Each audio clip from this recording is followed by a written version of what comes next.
Bharatiya Janata party की सरकार में पिछड़े दलित अल्पसंख्यकों को जो आरक्षण मिलना चाहिए था, जो संविधान के अनुसार है, वो नहीं मिल रहा है। इस लड़ाई को समाजवादी पार्टी लगातार लड़ रही है। भारतीय जनता पार्टी पहले से चीजें थी, जीत रहे थे तो सब कुछ दबी हुई थी। अब वो सिराथू का दर्द उनका सामने आ रहा है। केशव मौर्य बेचारे बहुत दुख तकलीफ में हैं।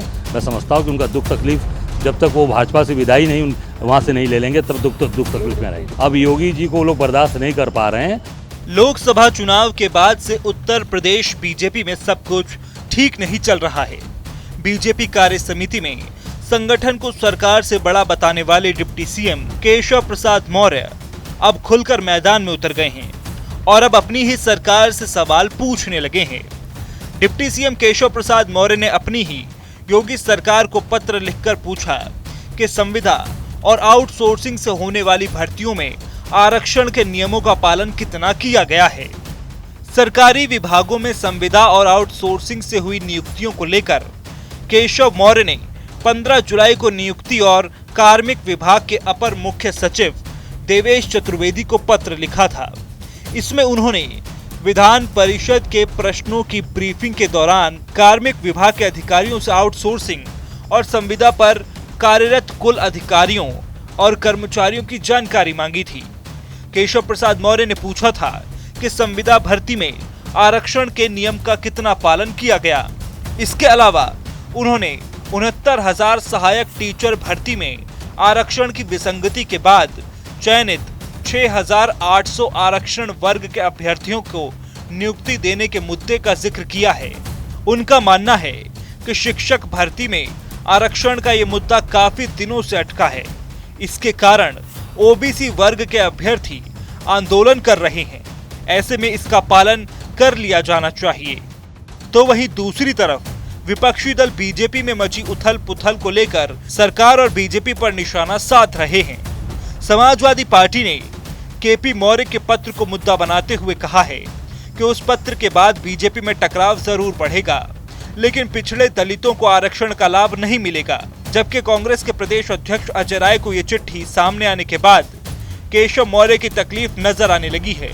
देखिए, सवाल ये है कि भारतीय जनता पार्टी की सरकार में पिछड़े दलित अल्पसंख्यकों को जो आरक्षण मिलना चाहिए था, जो संविधान के अनुसार है, वो नहीं मिल रहा है। और इस लड़ाई को समाजवादी पार्टी लगातार लड़ रही है। और समाजवादी पार्टी पहले से इस बात को कहती रही है कि भारतीय जनता पार्टी की सरकार में जो आरक्षण की व्यवस्था है, जो लाभ मिलना चाहिए था, वो नहीं मिल रहा है। केशव प्रसाद मौर्य जी ने जो पत्र लिखा है, समाजवादी पार्टी समझती है कि उस पत्र के बाद जो टकराव है वो भी बढ़ेगा, लेकिन उससे कोई लाभ होने वाला नहीं है। ना उस पद का जवाब मिलने वाला है, ना पिछले दलितों को जो आरक्षण का लाभ मिलना चाहिए था वो मिलने वाला है। क्योंकि भारतीय जनता पार्टी की सरकार वो लगातार अन्याय कर रही है और वो आरक्षण देने के मूड में नजर नहीं आती। नहीं, ये तो भारतीय जनता पार्टी पहले से चीजें थी, जीत रहे थे तो सब कुछ दबी हुई थी।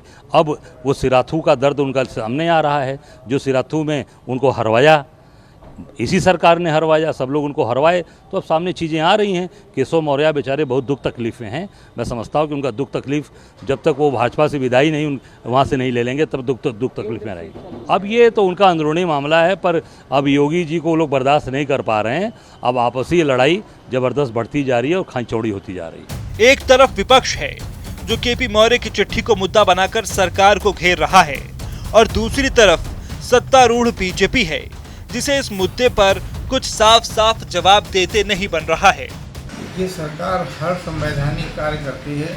जहाँ भी आरक्षण का मुद्दा हो वो भी संवैधानिक है, चाहे आउटसोर्सिंग में हो, चाहे संविदा, जो भी जहाँ कॉन्टेक्ट कोई भी मामला हो, जहाँ सरकार का मामला आता है, सरकार का पैसा खर्च होता है, वहाँ पे आरक्षण लागू होगा।